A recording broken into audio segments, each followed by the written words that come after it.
বেরিয়ে পড়েছি দার্জিলিংয়ের উদ্দেশ্যে। কাঞ্চনকন্যা এক্সপ্রেস ধরেই আমরা দার্জিলিংয়ে যাব। আমরা শিয়ালদা স্টেশনে পৌঁছে গেছি, শিয়ালদা স্টেশনে বসে রয়েছি। তা তোমাদের বলে রাখি যে আমরা কালকে তো দার্জিলিংয়ে গিয়ে পৌঁছাবো, মানে সরাসরি দার্জিলিংয়ে ভোরবেলা গিয়ে পৌঁছাবো না, শিলিগুড়িতে নামবো। শিলিগুড়ি হয়ে তারপরে কিন্তু আমরা মিরিকে যাব, মিরিক থেকে দার্জিলিংয়ে যাব। তা তোমাদের দার্জিলিংয়ের ভিডিওটা তোমাদের নেক্সট পার্টে দেব। আজকে তোমরা মিরিকের ভিডিওটা তোমরা দেখতে পাবে। তাই দেখো ট্রেনের মধ্যে বসে পড়েছি। এই পরদিন চলে এসেছি ভোরবেলায়, সকাল 8টার নাগাদ আমরা শিলিগুড়িতে পৌঁছেছি। আর এখান থেকেই আমরা গাড়ি করে কিন্তু আমরা মিরিক যাব, মিরিক হয়ে তারপরে কিন্তু দার্জিলিংয়ে যাব। শিলিগুড়ি থেকে ভায়া মিরিক হয়ে দার্জিলিং যেতে গাড়ি খরচা পড়ে 3.5 থেকে 4,000 টাকা। যারা আমার এই চ্যানেলটাকে সাবস্ক্রাইব এখনও করোনি তারা কিন্তু অবশ্যই সাবস্ক্রাইব করে দিও দার্জিলিংয়ের ভিডিওটা দেখার জন্য। আর যারা যারা সাবস্ক্রাইব করেছো তাদেরকে অসংখ্য ধন্যবাদ। এবার চলো প্রাকৃতিক দৃশ্য দেখতে দেখতে আমরা মিরিকে যাই।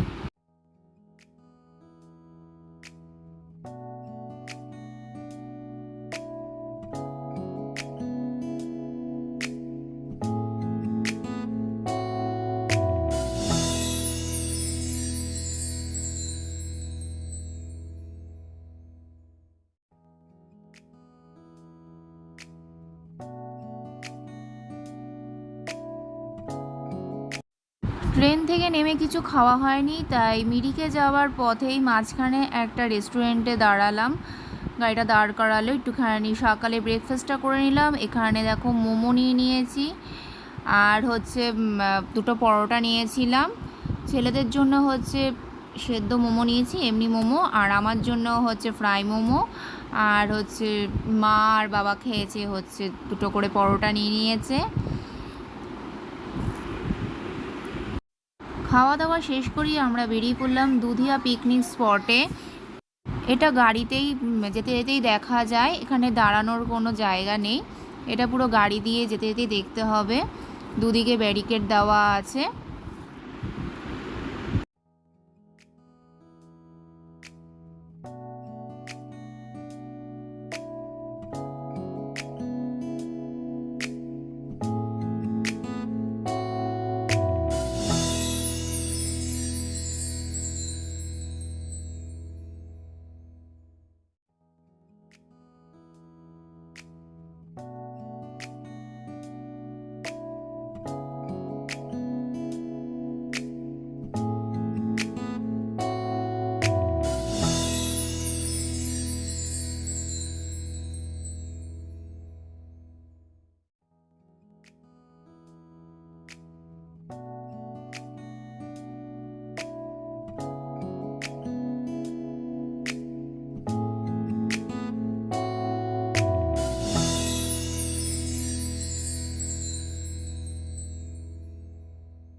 টিংলিং ভিউ পয়েন্টে চলে আসলাম।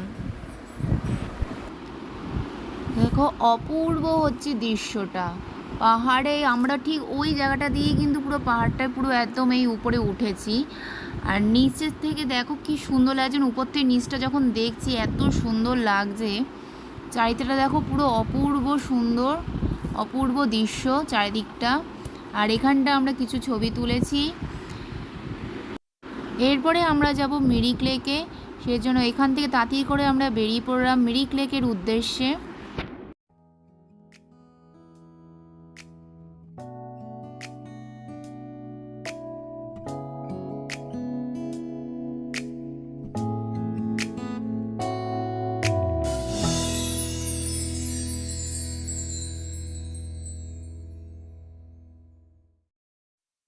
এই চলে এসেছি মিরিক লেক। এটা হচ্ছে মিরিক লেক। মিরিক লেকের প্রবেশ করতে না করতেই শুধু চারিদিকে ফুল বাগান, কত সুন্দর দেখো, কত রকমের হচ্ছে ফুল। আর এই হচ্ছে জলটা, এখানে অনেকে বোট চড়ছে। সত্যি মানে এত সুন্দর দৃশ্য। তোমরা কিন্তু অবশ্যই কিন্তু এখানটায় মিরিকে কিন্তু তোমরা অবশ্যই এসে কিন্তু ঘুরে যেও। যারা প্রকৃতি প্রেমী তারা কিন্তু অবশ্যই এই মিরিকে কিন্তু এসো। সারা রাত ট্রেনে থেকে পরদিনই এই ঘোরা, আমি প্রচণ্ড ক্লান্ত হয়ে গেছিলাম। তারপরেও এখানে কিছু আমরা ছবি টবি তুললাম।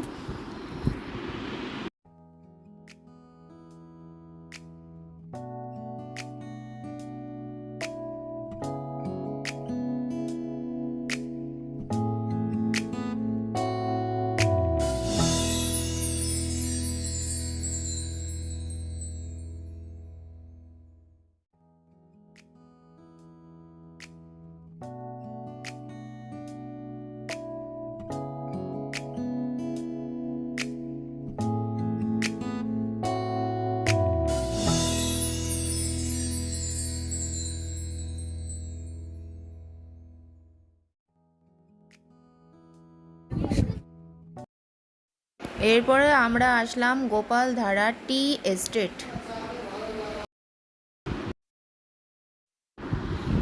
এখানে হচ্ছে শুধু চা বাগান, চা পাতা বাগানে ভরা। পাহাড়ের উপরেই কিন্তু চা পাতা বাগান চারিদিকটা রয়েছে। যতটা সামনে এগোবো ততই কিন্তু দেখতে পাবো হচ্ছে চা পাতা বাগান। চারিদিক হচ্ছে পুরো সবুজ আর সবুজ। এরপরে চলে আসলাম ইন্ডিয়া নেপাল বর্ডারে। এটা হচ্ছে ইন্ডিয়া নেপাল বর্ডার, পশুপতি ফটক। এই হচ্ছে ইন্ডিয়া নেপাল বর্ডারের গেটটা।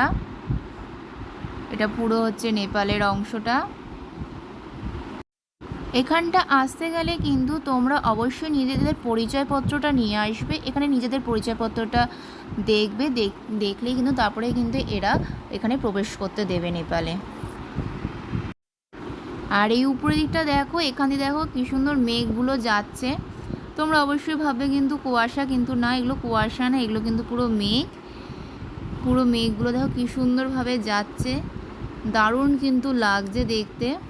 আর এখানে খুব ঠান্ডাও কিন্তু লাগছিল এই জায়গাটায় এসে। এরপরে আমরা চলে আসলাম সীমানা ভিউ পয়েন্টে। এখানে হচ্ছে পুরো মেঘে ভরা, চারিদিক হচ্ছে দেখো পুরো মেঘ, কিচ্ছু দেখা যাচ্ছে না। তেমনি প্রচণ্ড হাওয়া ছাড়ছে, অত্যাধিক শীত করছে। দেখতেই পাচ্ছ কীরকম মেঘগুলো আসছে ছুটে, আর প্রচণ্ড ঠান্ডা লাগছে, খুব হাওয়া দিচ্ছে।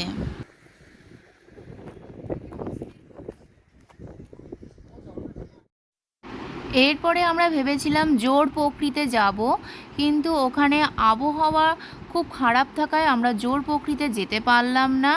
সেজন্য আমরা এরপরে চলে যাব হচ্ছে পাইন ফরেস্টে। এই যে লেপচা জগৎ পাইন ফরেস্টে চলে এসেছি। এই হচ্ছে আমাদের মিরিকের সব স্পটগুলো দেখতে পেলাম। লাস্ট স্পট এটা। খুব তাড়াতাড়ি কিন্তু দার্জিলিং ভিডিও নিয়ে তোমাদের সামনে আসবো। এবার আমরা কিন্তু দার্জিলিং উদ্দেশ্যে রওনা দিলাম।